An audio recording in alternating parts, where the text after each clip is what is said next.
그쪽 제2장 세포의 특성입니다. 우리 지난 시간에 배운 것, 지난주에 배운 것처럼 생명체를 구성하는 기본 단위 세포라고 했죠.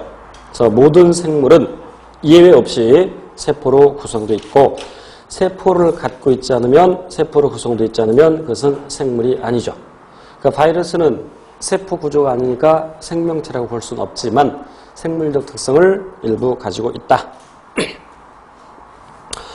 그래서 세포를 생물의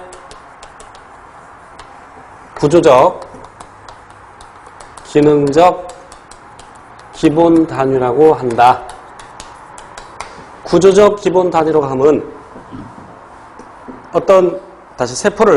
생명체를 한 개체, 사람 한 개체를 건축물에 비유한다면 세포는 벽돌에 비유할 수 있다는 얘기겠죠. 물론 요즘이야 벽돌 없이도 건물 지을 수 있겠지만, 기능적 기본 단위로 하면 생명현상이 세포를 기본 단위로 해서 일어난다라는 얘기고, 그리고 세포는 어떻게 만들어지냐면 세포는 세포로부터 만들어지죠.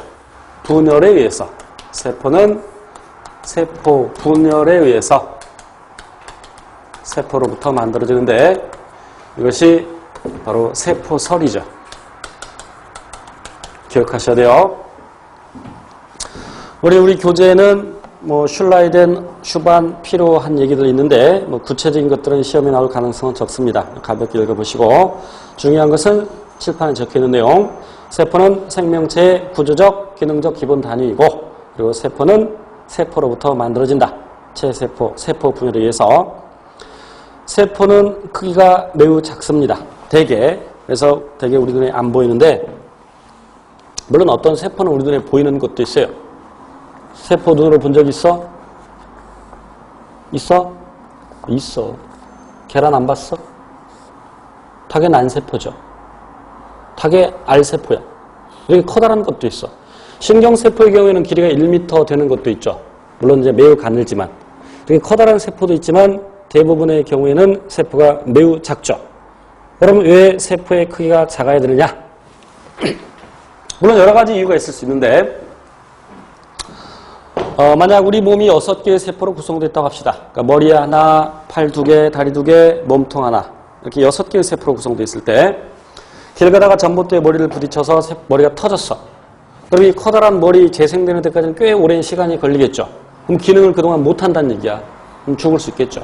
그런데 굉장히 많은 세포로 구성되어 있는데, 어린아이들의 경우에는 세포가 약 30조 개 정도, 어른은 약 60조 개 이상으로 되어 있는데, 그럼 일부 조금 세포 몇십 개, 몇백 개 떨어져 나가도 크게 생명에는 지장이 없겠죠.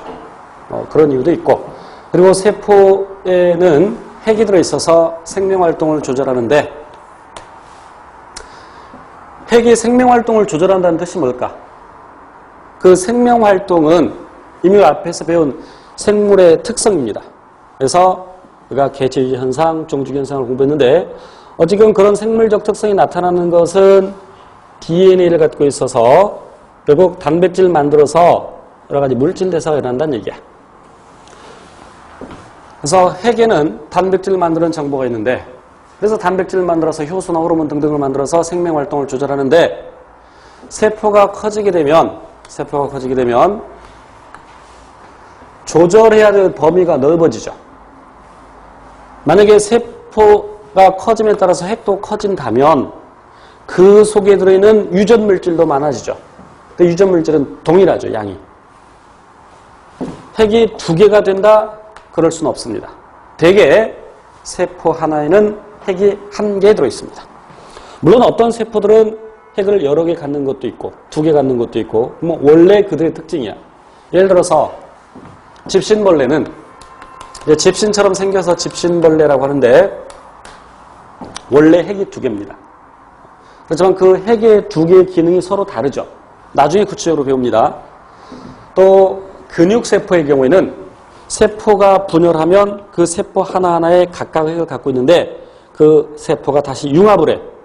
그럼 세포 하나에 핵이 2개죠. 세포 분열하고 또 융합을 해. 그래서 여러 개의 세포를 갖고 있죠. 하지만 대개 세포들은 핵을 1개 갖고 있습니다.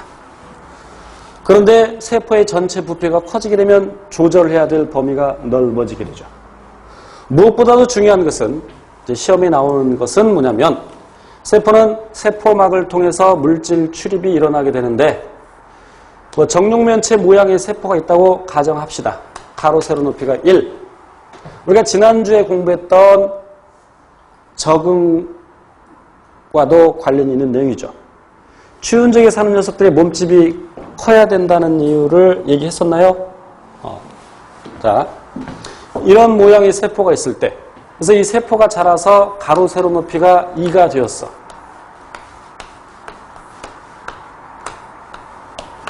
그럼 물질 출입은 왼쪽과 오른쪽 중에서 어디에서 많이 일어날까?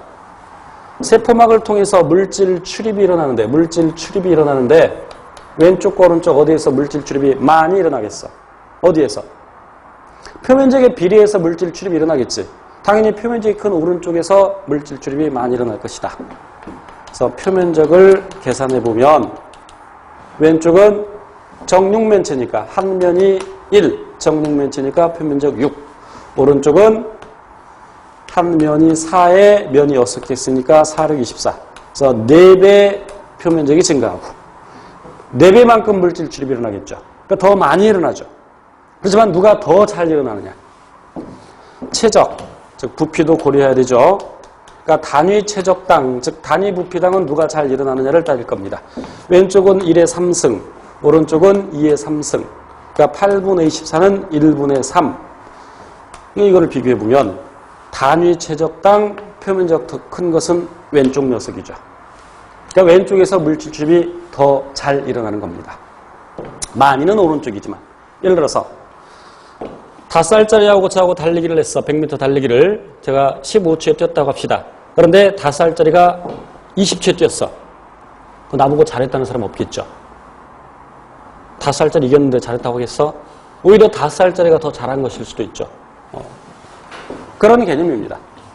그래서 크기가 작을수록, 세포 크기가 작을수록, 크기가 작아진다는 얘기는 길이도 작아진다는 얘기인데 표면적은 길이의 제곱에 비례하고 최적은 길이의 세제곱에 비례하고 그래서 L제곱으로 약분하면 결국 L분의 1 남죠. 그럼 세포의 크기가 작아진다는 얘기는 길이가 작아진다는 얘기, 분모가 작아지니까 이 값은 전체적으로 커지게 되죠. 그래서 세포의 크기가 작을수록 단위 최적당 표면적이 커진다. 그래서 물질 출입이 더 원활하게 일어나게 된다. 얘를